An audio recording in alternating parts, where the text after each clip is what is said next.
আসসালামু আলাইকুম ওয়া রাহমাতুল্লাহি ওয়া বারাকাতুহু। বিসমিল্লাহির রহমানির রহিম। জুনদুব ইবনে আবদুল্লাহ রাদিয়াল্লাহু আনহু হতে বর্ণিত, রাসূলুল্লাহ সাল্লাল্লাহু আলাইহি ওয়াসাল্লাম মুশরিকদের একটি বাহিনীর বিরুদ্ধে যুদ্ধ করার জন্য একটি মুসলিম বাহিনী প্রেরণ করলেন। তাদের মোকাবেলা হলো, মুশরিকদের এক ব্যক্তি ছিল অত্যন্ত সাহসী। সে মুসলিমদের যাকে পেত তাকেই হত্যা করত। মুসলিমদের মধ্যে এক ব্যক্তির সুযোগের অপেক্ষা ছিল। আমরা পরস্পর বলাবলি করলাম যে তিনি তো উসামা ইবনে জাইদ। সুযোগ পেয়ে তিনি যখন তরবারি উঠান, সে বলে উঠল, লা ইলাহা ইল্লাল্লাহ। এত সত্ত্বেও তিনি তাকে হত্যা করে ফেললেন। তারপর বিজয়ের সুসংবাদ বাহক রাসূলুল্লাহ সাল্লাল্লাহু আলাইহি ওয়াসাল্লামের কাছে পৌঁছল।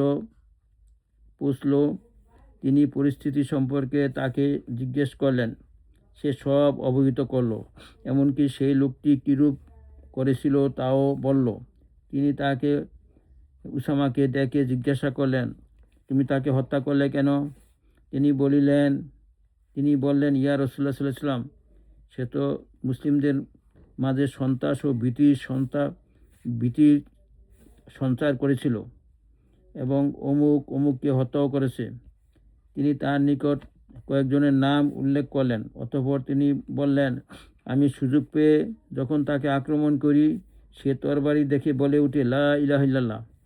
রাসূলুল্লাহ সাল্লাল্লাহু আলাইহি ওয়াসাল্লাম বলেন, তুমি তাকে হত্যা করলে? তিনি জবাব দিলেন, হ্যাঁ। তিনি বলেন, কিয়ামতের দিন তুমি লা ইলাহা ইল্লাল্লাহর কি উত্তর দিবে? উসামা রাদিয়াল্লাহু আনহু বলেন, ইয়া রাসূলুল্লাহ সাল্লাল্লাহু আলাইহি ওয়াসাল্লাম, আমার জন্য ক্ষমা প্রার্থনা করুন। তিনি বলেন, কিয়ামতের দিন তুমি লা ইলাহা ইল্লাল্লাহর কি উত্তর দিবে? তিনি এর থেকে আর কিছু বাড়িয়ে বলেননি, শুধু বলতে থাকলেন যে, কিয়ামতের দিন তুমি লা ইলাহা ইল্লাল্লাহর কি জবাব দিবে?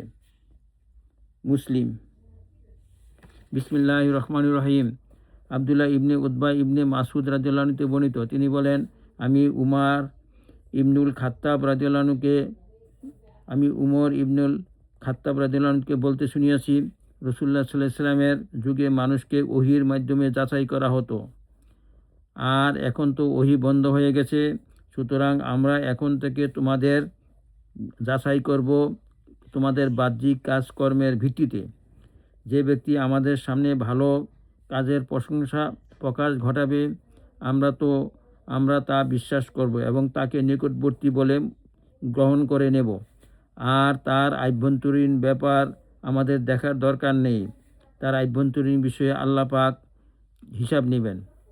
আর যে ব্যক্তি আমাদের সামনে মন্দ কাজের প্রকাশ ঘটাবে, অর্থাৎ বাহ্যত মন্দ কাজ করবে, তবে সে যদিও বলে যে তার আভ্যন্তরীণ অবস্থা খুবই ভালো, তবুও আমরা তার কথা মানব না এবং তাকে বিশ্বাসও করব না।